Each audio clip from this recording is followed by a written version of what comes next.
मेरा नाम साक्षी है। मेरी जिंदगी की कहानी किसी फिल्म जैसी नहीं, बल्कि एक अधूरी किताब की तरह है, जिसमें हर पन्ना दर्द से भरा है, हर अध्याय अधूरा है और हर किरदार कहीं न कहीं टूटा हुआ है। मैं बचपन से ही अपने पिता के साथ अकेली रही थी। माँ का चेहरा मुझे याद नहीं था, बस तस्वीरों में ही अपनी माँ को देखा था। सिंदूर से सजी मांग के साथ मुस्कुराती हुई एक औरत, जो मेरी किस्मत में बस एक छाया बनकर रह गई थी। पिता ने कभी विस्तार से माँ के बारे में बात नहीं की थी, बस इतना कहा करते थे, तू ही मेरी सब कुछ है साक्षी, अब तू ही मेरी दुनिया है। पिताजी की ये बात सुनकर मैं खुश हो जाती थी। पिताजी सख्त थे, लेकिन वो सख्ती एक ढाल जैसी थी मेरे लिए। पिताजी ने कभी मुझे बाहरी दुनिया की धूप नहीं लगने दी, लेकिन उस सख्ती के पीछे एक ऐसा टूटता हुआ इंसान था, जो हर रात खामोश आंसुओं में खुद को बहा देता था। कई बार आधी रात को मैं उनकी सिसकियों से जाग जाती थी, पर कभी कुछ पूछा नहीं था। शायद मैं डरती थी सच जानने से और उन्हें और कमजोर देखने से। हम एक छोटे से गांव में रहते थे, जहां हर किसी को दूसरों के घर की दीवारों से भी ज्यादा उनके रहस्यों की खबर होती थी। अकेली लड़की है, माँ नहीं है, बाप दिन भर काम में लगा रहता है, कौन जाने क्या सीख रही है। इन फुसफुसाहटों में मैं बड़ी हो रही थी। पिताजी दिन भर सरकारी दफ्तर में क्लर्क की नौकरी करते थे और शाम को मेरे साथ बैठकर पढ़ाई करवाते। उन्होंने मुझे कभी बाजार नहीं भेजा था, ना ही कभी किसी शादी ब्याह में जाने दिया था। मैं उनकी दुनिया थी और वो मेरी दुनिया थे, लेकिन उस बंद कमरे में हम दोनों के बीच भी एक खामोशी थी, जो साल दर साल गहराती जा रही थी। मैं पढ़ाई में होशियार थी, लेकिन मेरे स्कूल में दोस्त नहीं थे। लड़कियों को मुझसे बात करने में संकोच होता था।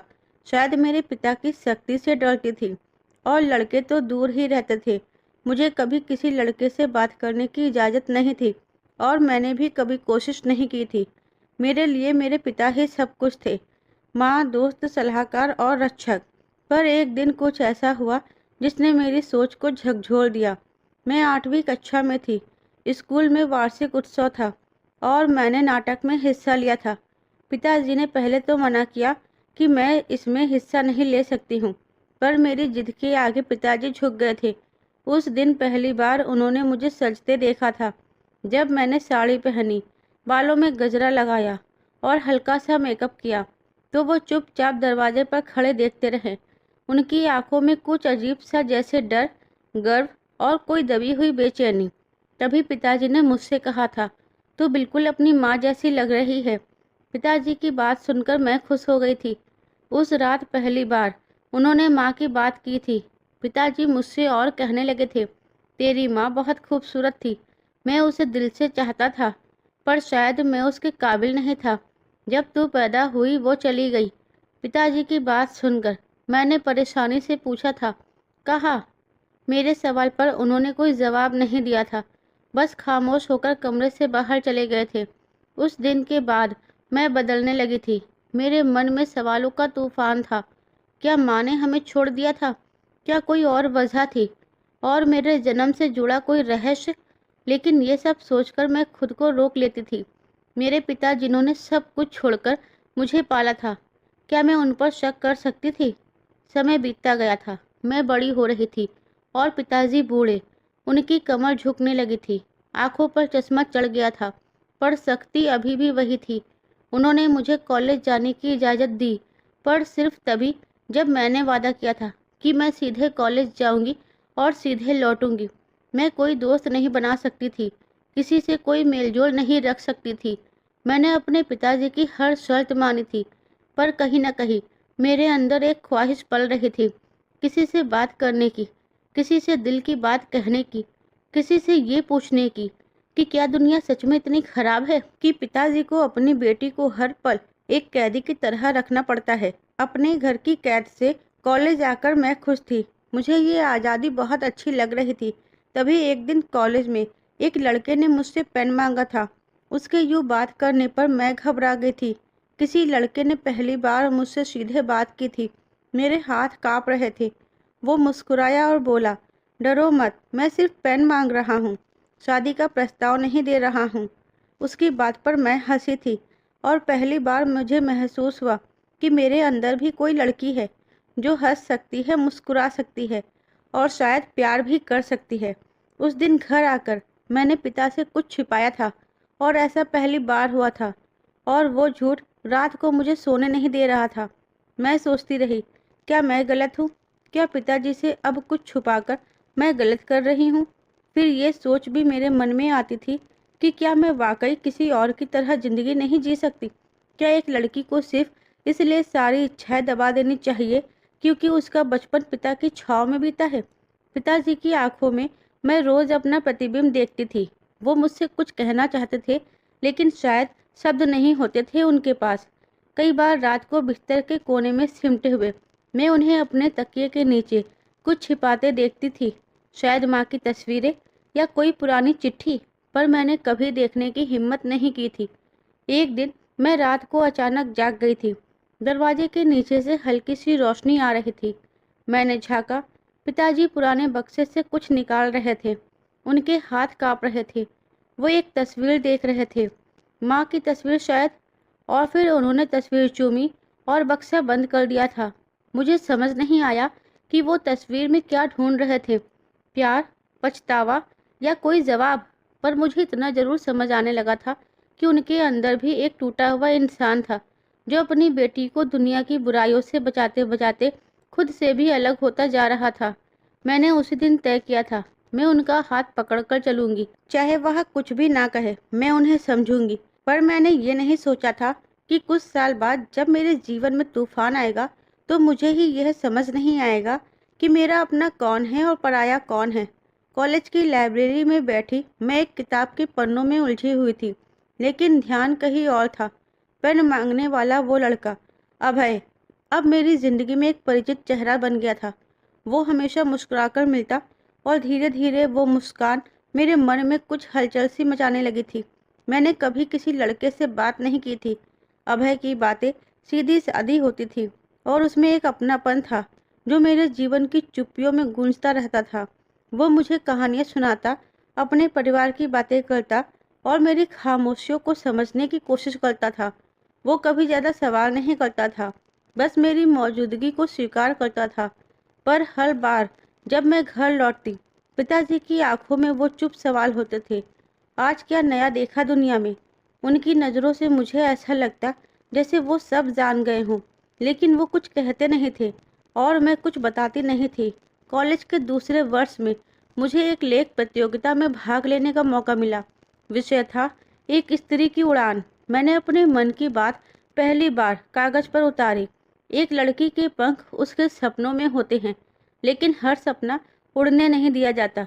कभी समाज की सोच उसे काट देती है, कभी अपनों का डर। मेरे उस लेख ने प्रतियोगिता जीत ली और मुझे जिला स्तर पर बोलने का निमंत्रण मिला। जब मैंने पिता को बताया, उनका चेहरा सख्त हो गया था। लड़कियां मंच पर नहीं चढ़ती साक्षी, वह लोग आंखों से नापते हैं, तारीफें नहीं करते, तौलते हैं। मुझे अपने पिताजी की इस बात पर आपत्ति थी। पर पापा, मैं तो सिर्फ अपने शब्दों को आवाज़ देना चाहती हूँ, मैंने डरते हुए कहा था। शब्दों से ज़्यादा जिंदगी के असली इम्तिहान होते हैं, उन्होंने कहा और चुप हो गए थे।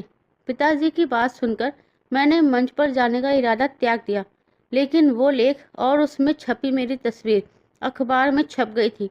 कॉलेज में सबने बधाई दी थी, अभय ने भी। उस दिन पहली बार उसने पूछा था, तुम इतनी डरती क्यों हो? उसकी बात सुनकर मैंने कहा था, क्योंकि मैं एक ऐसे घर में पली हूँ जहाँ दीवारें बहुत ऊंची हैं। मेरी बात सुनकर अभय शांत हो गया था।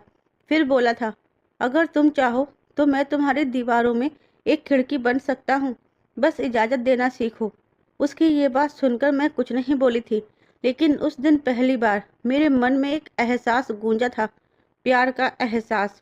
घर की दीवारों के बीच भी अब मेरी सोच उड़ान भरने लगी थी। मैं अब हर छोटी छोटी चीज़ पर पिता से बहस करती थी। वो चौंकते, नाराज़ होते, पर मैं चुप नहीं रहती थी। शायद ये मेरे अंदर की साक्षी थी जो अब तक छुपी रही थी। एक दिन मैंने पिताजी से कहा, पापा, क्या मैं अभय से मिल सकती हूँ? वो अच्छा लड़का है। मेरी ये बात सुनकर पिताजी की आंखों में एक अजीब सी चमक आई थी, गुस्से की। तूने किसी लड़के से दोस्ती की है? गुस्से से उन्होंने मुझसे पूछा था। पिताजी का गुस्सा देखकर मैं डर गई थी। तभी मैंने कहा था, दोस्ती से ज़्यादा कुछ और नहीं है। मेरी ये बात सुनकर वो खामोश हो गए थे, लेकिन उस रात उन्होंने खाना नहीं खाया था। उनके चेहरे पर एक डर था, एक अधूरी याद थी। तू मेरी बेटी है साक्षी, मैं तुझे किसी की नज़रों का शिकार नहीं बनने दूंगा। मुझे इस दुनिया से और लोगों से बहुत डर लगता है। उन्होंने मुझसे कहा था, तो क्या पूरी जिंदगी मुझे एक बंद कमरे में बिठाकर रखोगे आप? क्या आपके इस डर की वजह से मैं जीना छोड़ दूं? पिताजी की बात पर मैं चिल्लाई थी, और ऐसा पहली बार हुआ था। तभी पिताजी का हाथ उठा, फिर रुक गया था। तेरी माँ भी ऐसे ही सोचती थी, वो बोले। पर फिर वो चली गई। मैं सन्न रह गई थी। चली गई? क्या मतलब? मैंने आश्चर्य से पूछा था। मेरी बात पर उन्होंने कुछ नहीं कहा था, बस उठे और कमरे में जाकर दरवाज़ा बंद कर लिया था। उस रात मेरे मन में पहली बार शक पनपा था। क्या माँ ने हमें छोड़ दिया था, या कोई और कहानी थी? मैंने अभय से बात करना बंद कर दिया था। मुझे खुद को समझना था, अपने पिता को समझना था। पर एक दिन कॉलेज में अभय ने मुझसे कहा था, साक्षी मैं तुमसे शादी करना चाहता हूँ। मेरे घर वाले तुमसे मिलना चाहते हैं। अभय की ये बात सुनकर मेरा मन जैसे डोल गया था। मैंने पिताजी से बात करने की ठान ली थी। वो शाम हमेशा के लिए मेरी यादों में कैद हो गई थी। मैंने सब कुछ साफ साफ कह दिया था। पिताजी चुपचाप मेरी बात सुनते रहे थे। फिर उन्होंने कहा, अगर तू इस लड़के से शादी करेगी तो मेरे लिए मर जाएगी। पिताजी की ये बात सुनकर मैं टूट चुकी थी। पापा, मैंने रोते हुए कहा था, मेरे पास एक सच है जिसे तू नहीं जानती। पिताजी की ये बात सुनकर मैं बेचैन हो गई थी। मुझे कुछ गलत होने का एहसास हो रहा था। तो बताइए ना, क्या सच है? क्या छुपा रहे हैं आप? मैंने चीख कर कहा था। मेरी बात पर उन्होंने बक्सा खोला और एक पुरानी चिट्ठी निकाली थी। उस बॉक्स में माँ की लिखी हुई चिट्ठी। मैं कांपते हुए हाथों से पढ़ने लगी थी। प्रिय विनय, मैं अब और नहीं रह सकती। मुझे आज़ादी चाहिए। तुमने मुझे एक पिंजरे में बंद कर दिया है। मेरी बेटी को मत रोको, उसे उड़ने दो। मैं जा रही हूँ, लेकिन मेरी साक्षी को मत तोड़ना। अपनी माँ की ये चिट्ठी पढ़कर मेरी आंखों से आंसू बहने लगे थे। माँ, आप चली गई क्योंकि आपने पापा से आज़ादी मांगी थी? पिता की आंखें भी भीग गई थी। मैंने अपनी दुनिया तुम्हारी माँ में देखी थी, लेकिन मैं उसे खो बैठा, और तब से मैंने तुम्हें बचाने की ठान ली। दुनिया से, पुरुषों से, प्यार से। पर आप मुझे खुद से भी तो काटते रहे पापा। पापा, मेरी बात सुनकर पिताजी दुखी लहजे में बोले थे। मैं डर गया था साक्षी। मैं समझ गई थी, पिता सिर्फ सख्त नहीं थे, वो टूटे हुए थे। उनका डर उनकी परछाई बन चुका था, और वो परछाई मुझे भी ढक रही थी। पर अब मैं तैयार थी। मैं उड़ना चाहती थी, नफरत नहीं, समझदारी के साथ, किसी के प्यार के साथ। मैं भी अपनी माँ की तरह एक आज़ादी वाली ज़िंदगी जीना चाहती थी। मेरा इन चार दीवारों में दम घुटने लगा था। मैंने एक चिट्ठी पिता को दी और कहा, पापा मैं जा रही हूँ, पर आपके लिए नहीं, आपके डर से नहीं, बल्कि खुद के लिए। अगर आप चाहे तो मेरी शादी में आना, वरना मेरी यादों में हमेशा रहना। उस समय मैं थोड़ी स्वार्थी बन गई थी। तभी मैंने अभय से शादी करने का निर्णय लिया था। लेकिन जो मेरी ज़िंदगी में हुआ था, उसने मेरी ज़िंदगी को एक बार फिर तहस नहस कर दिया था। मंदिर में अभय और मैंने फेरे लिए थे। हम दोनों के ही चेहरे पर एक सच्ची खुशी थी, एक दूसरे को पाने की, अपने प्यार में किए वादे को पूरा करने की। अभय मुझे एक फ्लैट पर ले आया था। वो मेरे करीब बैठा था और मेरा मन बुरी तरह से घबरा रहा था। तभी अभय मेरे और करीब आया, मगर मुझे देखकर वो वहीं रुक गया। अभय ने कहा, मुझे यकीन नहीं आता कि तुमने कभी किसी से बात नहीं की।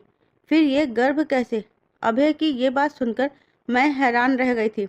वो ये क्या कह रहा था? तभी मैंने उससे कहा था, क्या क्या कह रहे हो तुम अभय? तभी वो मुझसे कह रहा था, तुम 4 महीने की गर्भवती हो साक्षी। ये क्या मजाक है मेरे साथ? उसकी बात सुनकर मेरे पैरों तले से जमीन खिसक गई थी। मुझे यकीन नहीं हो रहा था। ये कैसे हो सकता है? तुम तुम झूठ बोल रहे हो, मुझ पर इल्ज़ाम लगा रहे हो अभय। मेरी बात सुनकर अभय को गुस्सा आ गया था। तभी वो कहने लगा, अगर ऐसा है तो अभी दूध का दूध और पानी का पानी हो जाएगा। फिर अभय ने बिना एक शब्द बोले डॉक्टर को बुलवाया था, अल्ट्रासाउंड करवाया था, और सच सामने आ गया था। वो देखकर मेरे पैरों तले से ज़मीन खिसक गई थी।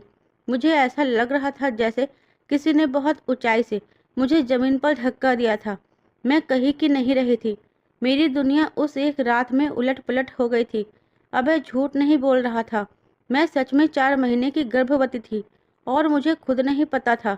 ये कैसे हुआ, किसने ये सब किया था? मुझे ये तक याद नहीं था कि मुझे कभी किसी ने छुआ था। मैं उस वक्त बहुत रो रही थी। अभय से अपने ना किए हुए गुनाह की माफ़ी मांग रही थी, मगर अभय ने मेरी एक भी बात नहीं मानी।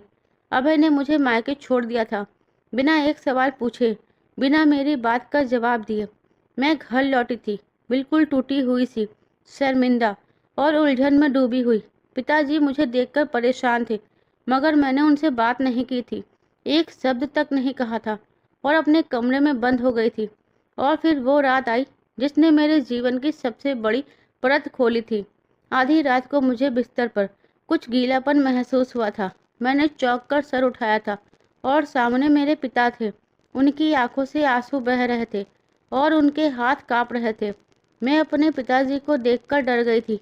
मेरे समझ नहीं आ रहा था कि पिताजी रात के इस समय मेरे कमरे में क्या कर रहे थे। तभी मैंने डरते हुए कहा था, पापा, ये क्या, आप यहाँ क्या कर रहे हैं रात के इस समय? मेरी आवाज़ रुक गई थी। ऐसा लग रहा था जैसे किसी गहरी खाई से मेरी आवाज़ आ रही हो। मेरी बात सुनकर मेरे पिताजी कुछ बोले नहीं थे, बस मेरी ओर देखते रहे थे। मेरे मन में हजारों सवाल उमड़ रहे थे। मुझे कुछ समझ में नहीं आ रहा था कि ये गीलापन क्यों है, मैं गर्भवती कैसे हुई, और पापा की आंखों में ऐसा दर्द क्यों है? क्या पिताजी मुझसे कुछ छुपा रहे थे? ऐसा क्या था जो पिताजी को मेरे कमरे में इतनी रात को आने पर मजबूर कर गया था? मेरे मन में बहुत सारे सवाल थे और उसका कोई जवाब नहीं था। मेरे सारे सवालों के जवाब सिर्फ मेरे पिताजी ही दे सकते थे। तभी रोते हुए मैंने अपने पिताजी से कहा था, पापा, मुझसे सच कहिए, क्या आप जानते हैं कि मेरे साथ क्या हुआ है? मेरी बात सुनकर उन्होंने अपना सिर झुका लिया था। उनका झुका हुआ सिर देखकर मेरे मन में भय बैठ गया था। मेरे मन में अलग अलग तरह के सवालात उठ रहे थे। तभी डरते हुए मैंने अपने पिताजी से एक सवाल किया था, पापा, क्या आपने? मैं आगे नहीं बोल सकी थी। मेरा गला भर आया था। मेरी बात सुनकर उनका चेहरा पीला पड़ चुका था। तभी वो वही जमीन पर बैठ गए थे और बोले थे, मैंने तुम्हारा कभी गलत नहीं चाहा साक्षी, कभी नहीं। मैं तुम्हारा पिता हूँ। मैं ये सब कैसे कर सकता हूँ? इतना कहकर पिताजी खामोश हो गए थे। तभी मेरा मन डरने लगा था। मैंने रोते हुए कहा था, तो फिर ये क्या है? ये सब आपने किया है। मैं चीख पड़ी थी। मेरे इल्जाम पर मेरे पिताजी बोले थे, वो रात जब तू बुखार में बेसुध थी और डॉक्टर बहुत देर से आया था, उस रात मैंने तुझे अकेला नहीं छोड़ा था। उनकी आवाज़ काँप रही थी। मुझे अपनी बर्बादी की कहानी नहीं सुनना था, मगर उस कहानी को सुनने के अलावा मेरे पास और कोई चारा नहीं था। फिर मैंने सांस रोक के पूछा था। मेरी बात पर उन्होंने आंखें बंद कर ली थी। मैंने तुझे दवा दी थी, तुझे पसीना आ रहा था, तेरे कपड़े गीले थे, मैंने उन्हें बदला। इसके आगे मुझ में और कुछ सुनने की हिम्मत नहीं थी। तभी मैं चीख पड़ी थी, बस, अब और नहीं। मैं अपनी बर्बादी की कहानी और नहीं सुन सकती हूँ। मैं बुरी तरह से बर्बाद हो चुकी हूँ। मेरा अस्तित्व खत्म हो चुका है। मेरे पास अब कुछ नहीं बचा है। मेरी आंखों में आंसू नहीं रुक रहे थे। मैं ऐसे रो रही थी जैसे किसी की मौत के बाद रोया जाता है। अब मुझे अपनी बर्बादी की दास्तान और नहीं सुनना था। तभी पिताजी बोले थे, मैंने कुछ नहीं किया साक्षी, मैं तेरा पिता हूँ। मैं ये सब कैसे कर सकता हूँ? तेरी कसम, तेरी माँ की कसम, मैंने कुछ नहीं किया है। इतना कहकर वो फपक पड़े थे, पर मैं अब किसी कसम पर भरोसा नहीं कर पा रही थी। तभी मैंने पिताजी से कहा था, अब मुझे किसी पर भी भरोसा नहीं है। ऐसा लगता है जैसे अब सब कुछ खत्म हो गया है। आप भी मेरे लिए अब कुछ नहीं है। मेरी बात सुनकर पिताजी की आंखें हैरत से फैल चुकी थी। वो कुछ नहीं बोले थे और वहाँ से चले गए थे। मैं भी अपना सर थामते हुए रात भर रोती रही थी। मुझे यकीन नहीं हो रहा था कि मेरे साथ ये सब करने वाला मेरा अपना सगा खूनी रिश्ता है। मेरी हालत, मेरा गर्भ और मेरे जीवन का ये मोड़, ये सब सवालों से भरा था। मैंने डॉक्टर से बात की, मेडिकल रिपोर्ट्स दोबारा निकलवाई थी और तब जो बात सामने आई थी वो दिल दहला देने वाली थी। रिपोर्ट देखकर मेरे कदमों तले से ज़मीन निकल चुकी थी, क्योंकि मेरे खून में स्लीपिंग ड्रग की मात्रा पाई गई थी। ये संकेत था कि मुझे कभी न कभी बेहोश किया गया था। ये रिपोर्ट देखकर मैं कांप उठी थी। मुझे अपने पिताजी पर शक हो रहा था। तभी वो रिपोर्ट्स मैंने उनके सामने की और उनसे पूछने लगी, पापा आपने मुझे कभी बेहोश किया था? मेरे खून में स्लीपिंग पिल की भारी मात्रा पाई गई है। पिताजी से ये सब पूछते हुए मैं थरथरा रही थी।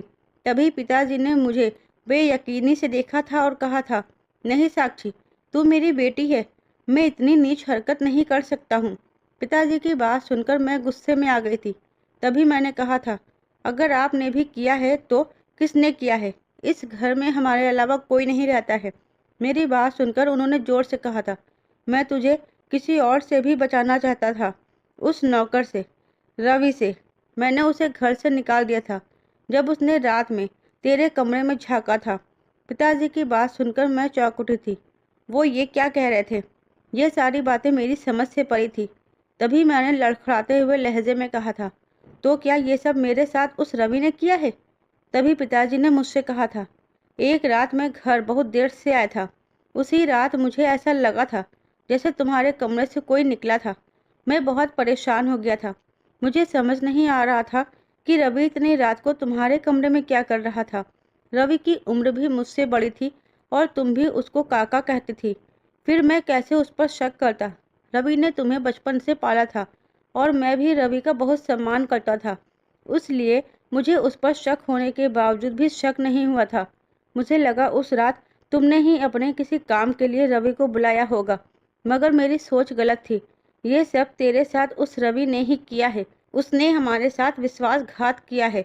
मेरी मोहब्बत, प्यार और भरोसे का सिला उसने ऐसे दिया है। पिताजी की बात सुनकर मुझे यकीन नहीं हो रहा था। रवि, जिसको मैं काका कहती थी, उसने ही ये सब मेरे साथ किया था। मैं कैसे भूल चुकी थी कि मेरे घर में मेरे पिताजी के अलावा रवि भी रहता था। अब मेरे सामने एक नई पहेली थी। अगर ना पापा, ना अभय, तो ये बच्चा किसका था? क्या पिताजी सच कह रहे थे? क्या वो रवि ही था? मुझे कुछ समझ नहीं आ रहा था। इन चंद दिनों में मेरे साथ क्या हुआ था? तभी मैंने एक फैसला किया था। मैंने पुलिस में शिकायत दर्ज करवाई थी। मेडिकल जांच की प्रक्रिया शुरू हुई थी। कुछ दिनों बाद रिपोर्ट आई तो डीएनए टेस्ट से पता चला कि वो बच्चा रवि का ही था, जो अब कहीं गायब हो चुका था। पिताजी सच कह रहे थे। डीएनए रिपोर्ट देखकर मेरा सिर घूम गया था। मैं उस इंसान की औलाद को जन्म देने वाली हूँ जिसने मुझे बर्बाद कर दिया है। मैंने फटी आंखों से खुद से ही बड़बड़ाने लगी थी। पिताजी मेरी बात सुनकर तड़प उठे थे। तभी पिताजी ने मेरा हाथ थामा था और मुझसे कहा था, मैं तुझे अकेला नहीं छोड़ूंगा। ये तेरा कसूर नहीं है, ये मेरा कसूर है। मुझे उस रवि पर भरोसा नहीं करना चाहिए था और ना ही तुझे उस रात अकेला छोड़कर जाना चाहिए था। पिताजी की बात सुनकर मैंने उन्हें देखा था। मुझे उनके अंदर सिर्फ एक पिता नहीं, एक टूटा हुआ इंसान दिखा जो अपनी बेटी को बचाना चाहता था पर दुनिया की परतों में उलझ गया था। मुझे खुद से शर्मिंदगी महसूस हो रही थी कि मैंने इतने पवित्र रिश्ते को ऐसे शक भरी नज़रों से देखा था, मगर इसमें मेरा भी कोई कसूर नहीं था। मुझे शक करने पर मजबूर किया गया था। मेरे साथ जो कुछ भी हुआ था, उसके बाद मेरी जगह कोई और लड़की होती तो शायद वो भी यही करती। अब मेरे सामने 3 रास्ते थे। मैं उस बच्चे को गिरा दूं और एक नई जिंदगी शुरू करूं, या फिर बच्चे को जन्म दूं और समाज की नज़रों का सामना करूं, और तीसरा रास्ता ये था कि किसी को कुछ बताए बिना शहर छोड़ दूं। मैंने बहुत सोचने के बाद मैंने तीसरा रास्ता चुना था, क्योंकि मैं अब अपने निर्णय खुद लेना चाहती थी और अपने बच्चे को इस दुनिया में लाना चाहती थी। जो कुछ भी हुआ था, इसमें मेरी कोख में पल रही उस मासूम जान का तो कोई कसूर नहीं था। मेरा निर्णय सुनकर पिताजी ने साथ चलने की जिद की थी। तुम अकेले कैसे रहोगी? मुझे भी अपने साथ आने दो। मैं तुम्हें और अकेला छोड़कर तुम्हारे साथ कुछ गलत नहीं होने देना चाहता हूँ। पिताजी की बात सुनकर मैंने उन्हें मना किया था। आपने मुझे जिंदगी दी, अब मुझे खुद जीने दीजिए, और जो कुछ भी मेरे साथ हुआ है, इसके बाद मैं कुछ दिन तन्हा जीना चाहती हूँ ताकि एक मजबूत औरत बन सकूं। मेरी बात सुनकर पिताजी चुप रहे, लेकिन जाते वक्त बस मुझसे एक बात कही थी, अगर कभी लगे कि दुनिया फिर से बोझ बन रही है तो मेरा घर अब भी खुला है। मैं अपने घर से बहुत दूर एक नए शहर में आई थी जहाँ मुझे कोई नहीं जानता था, एक नए नाम से। अब मैं नीरा थी जिसके पीछे एक अतीत था, लेकिन सामने सिर्फ मेरा भविष्य था। मैंने एक एनजीओ में काम करना शुरू किया था। वहाँ मुझे बहुत सारी लड़कियाँ मिली थी जो मेरे जैसी ही टूटी हुई, बिखरी हुई, लेकिन फिर से जीने की कोशिश करती हुई थी। कुछ महीने बाद मेरा बेटा पैदा हुआ था। मैंने उसका नाम आश्रय रखा था। वो मेरी आशा था, मेरी दुनिया थी, मेरे जीवन की वह कड़ी जिसे तोड़ा नहीं जा सकता था। मैं अपने बेटे के साथ अपनी नई दुनिया बसाकर खुश थी। जो दुख मुझे मिले थे, मैं लोगों के दुख बांटकर अपने दुख कम करने की कोशिश करती थी। लोगों की मदद करके, उनके दुख सुनकर और उनके दुखों को कम करके मुझे सुकून मिलता था। लेकिन मेरी ज़िंदगी का ये सुकून ज़्यादा दिन नहीं चला था। एक दिन मेरे एनजीओ में एक नया ट्रेनी आया था। वो कोई और नहीं, अभय था। मैं उसे देखकर सन रह गई थी। वो मुझे हैरत से देख रहा था। नीरा, उसने मुझसे पूछा था, लेकिन मैं चुप रही थी। मुझे अभय पर गुस्सा आ रहा था। तभी मैंने उससे कुछ नहीं कहा था। खामोशी से वहाँ से वापस जाना चाहती थी। तभी अभय ने मुझसे कहा था, तुम साक्षी हो ना? मैं जानता हूँ, ये तुम ही हो। मैंने अभय से कहा था कि मैं साक्षी नहीं हूँ। मैंने बहुत सख्त लहजे में उससे कहा था और वहाँ से आगे बढ़ गई थी। तभी अभय ने मेरा हाथ पकड़ लिया था और कहने लगा था, मैं जानता हूँ तुम मेरी साक्षी हो। जो भी था, मैं अभय से प्यार करती थी, इसलिए ज़्यादा देर तक उससे झूठ नहीं कह पाई थी।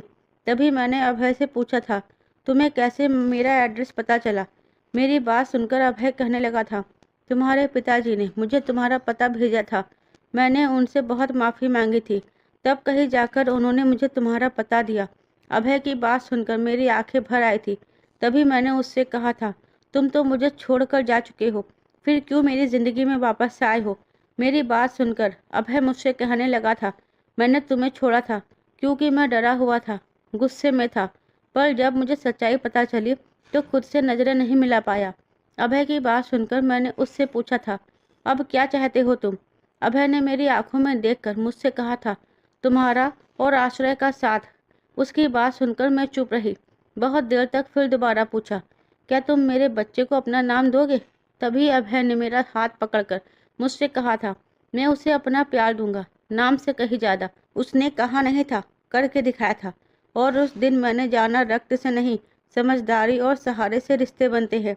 अब मेरा जीवन एक समान व्यक्ति की तरह था। जो मेरे साथ हुआ था, अभय के साथ और प्यार ने मुझे वो सब भूलने पर मेरी मदद की थी। सुबह की हल्की धूप खिड़की से छनकर आश्रय के चेहरे पर पड़ रही थी। मैं चुपचाप बैठी उसे देख रही थी। उसका मासूम चेहरा मेरे जीवन की सबसे कठिन रातों को भी सुकून में बदल देता था। उसके हर मुस्कुराने में मुझे जीने की एक नई वजह मिलती थी। अभय ने मुझसे किया अपना हर वादा निभाया था। अभय मुझसे ज़्यादा मेरे बेटे का ख्याल रखता था, उसे प्यार देता था। अभय ने कभी भी मेरे बेटे को सौतेले पिता की छवि नहीं दिखाई थी। हमने एक छोटी सी जगह ली थी जहाँ मेरा और अभय का एनजीओ चलता था। हम लड़कियों के लिए शिक्षा और पुनर्वास का काम करते थे। हमारे पास आने वाली हर लड़की एक नई कहानी लेकर आती थी। किसी की चुप्पी बलात्कार की थी तो किसी की खामोशी अपनों की हिंसा की। मैंने उन कहानियों में खुद को देखा और उन्हीं में से खुद को ढूंढा। एक दिन मेरे एनजीओ में एक लड़की आई थी। उसका नाम शालू था। उसकी उम्र 15 साल की थी और वो 7 महीने की गर्भवती थी। जब मैंने उससे बात की, वो एक शब्द नहीं बोली। मैंने उसका हाथ थामा और कहा, मुझे बताओ कि क्या हुआ, बस ये बताओ कि क्या आप जीना चाहती हो? उसने मेरी आंखों में देखा और बहुत देर बाद सिर हिलाया था। उस दिन मुझे लगा कि मैं अकेली नहीं हूँ। मेरी तरह बहुत सी लड़कियाँ हैं जो समाज के गंदे हाथों का शिकार हुई हैं, लेकिन जीना नहीं छोड़ा। मैंने सालू को अपने पास रखा, उसे पढ़ाना शुरू किया और वो धीरे धीरे मुस्कुराने लगी। मैं अब उन बेसहारा लड़कियों के लिए उम्मीद की किरण बन चुकी थी। एक दिन मुझे मेरे पिताजी का फ़ोन आया था। नीरा, पिताजी ने मुझे मेरी नई पहचान से पुकारा था और कहा था, तू अब सिर्फ मेरी बेटी नहीं, बहुत लोगों की उम्मीद बन गई है। मुझे तुझ पर गर्व है। पिताजी की बात सुनकर मेरे आंसू निकल आए थे। यही तो मैं चाहती थी, पिताजी का गर्व बनना। और मैं अपने पिताजी का गर्व बन चुकी थी। समय तेजी से गुजरता गया था। इस सब के बीच आश्रय बड़ा हो रहा था। उसकी आंखों में सवाल थे जो अब बोलने लगे थे। एक दिन मेरे बेटे ने मुझसे पूछ लिया था, माँ, मेरे पापा कौन है? मैं अपने बेटे का ये सवाल सुनकर चुप रही थी। फिर एक दिन अभय ने उसे बताया था, तुम एक हादसे का हिस्सा थे, लेकिन अब तुम हमारे लिए एक उम्मीद हो। तुम्हारे असली पापा कौन थे? इससे ज़्यादा ज़रूरी है कि अब तुम्हारे पास एक पापा हैं जो हर रोज़ तुम्हारे लिए चॉकलेट लाते हैं और कहानियाँ सुनाते हैं। अभय ने आश्रय को गोद लिया था। ये बहुत प्यार से समझाया था और उस दिन मैंने महसूस किया कि रिश्तों के लिए खून नहीं, भावनाएं चाहिए। ऐसे ही मेरा जीवन गुजर रहा था। फिर मेरे जीवन में एक और अजीब रात आई थी। बाहर बरसात हो रही थी और कमरे में हल्का अंधेरा पसरा था। आश्रय मेरी गोद में सोया था और अभय ऑफिस की एक जरूरी मीटिंग के लिए बाहर गया था। तभी दरवाजे पर दस्तक हुई। मैंने दरवाज़ा खोला था। सामने एक बुजुर्ग इंसान खड़ा था, बिखरे बाल, थकी आंखें और कांपता शरीर के साथ। उस समय मैं अपने घर में अकेली थी। तभी मैं डर गई थी। उस बुजुर्ग ने मुझे देखा था और कहने लगा था, नीरा। उनकी आवाज़ में कपकपाहट थी। मैंने पहचानने की कोशिश की, फिर हैरत से कहा था, रवि। हाँ, वो वही रवि था, वही नौकर जिसने मेरी जिंदगी की सबसे गहरी चोट दी थी। उसे देखकर मेरा पूरा शरीर कांप गया था। पहली बार किसी इंसान को देखकर मेरी रगों में खून नहीं, आग दौड़ी थी। मैंने नफरत से उससे कहा था, तुम यहाँ क्यों आई हो? उसने मेरी आंखों में देखा, फिर अपना सर झुका गया और कहने लगा, मैं तुमसे माफ़ी मांगने और अपने किए की सज़ा लेने के लिए आया हूँ। उसकी बात सुनकर मैं चुप रही थी। मैंने जो कुछ भी किया है वो बहुत ज़्यादा गलत किया है। तू मेरे सामने पली बड़ी हुई थी और मैंने तुझे बर्बाद कर दिया। मुझे पता था कि एक दिन तुम मुझे ढूंढ निकालोगी। उससे पहले कि तुम मुझे ढूंढती, मैं खुद चला आया। उसकी बात सुनकर मैंने नफरत से कहा था, तुमने मेरी ज़िंदगी नर्क बना दी थी। क्या माफ़ी से सब बदल जाएगा? मेरी बात सुनकर वो शर्मिंदा हो गया था। नहीं, इसलिए तो कह रहा हूँ, सज़ा दे दो, पुलिस को बुला लो या खुद मार दो। तभी मैंने फ़ोन उठाया, पुलिस को बुलाया। रवि को गिरफ्तार कर लिया गया। उसके खिलाफ कई और केस खुल गए थे। वो सिर्फ मेरा नहीं, कई और लड़कियों का अपराधी था। जब पुलिस उसे ले जा रही थी, वो मुझसे बोला, मुझे माफ़ कर देना और मेरे बेटे को ये मत बताना कि उसका पिता एक बहुत बड़ा अपराधी था। उस दिन मुझे लगा मेरे जीवन का सबसे बड़ा बोझ अब उतर गया। कई महीने बीत गए थे। मेरा एनजीओ अब शहर का जाना पहचाना नाम बन चुका है। हमारे साथ कई डॉक्टर, वकील, शिक्षक जुड़ गए थे। हमने कई लड़कियों को नया जीवन देना शुरू किया था। मुझे अपने जीवन से सबसे बड़ी सीख यही मिली थी कि जीवन के किसी भी परिस्थिति में खुद से नहीं भागना चाहिए। गलती तुम्हारी हो या किसी और की, अपने आप को मजबूत बनाओ और उन सारी चीज़ों से लड़ो जो तुम्हें डराती हैं। तो दोस्तों, उम्मीद करती हूँ कि आपको मेरी कहानी जरूर पसंद आई होगी। कहानी पसंद आई है तो वीडियो को लाइक शेयर करना मत भूलिएगा। चैनल पर नए हैं तो चैनल को सब्सक्राइब जरूर कीजिएगा। साथ ही बेल आइकन को प्रेस कीजिए जिससे वीडियो की अगली अपडेट सबसे पहले आपको मिले।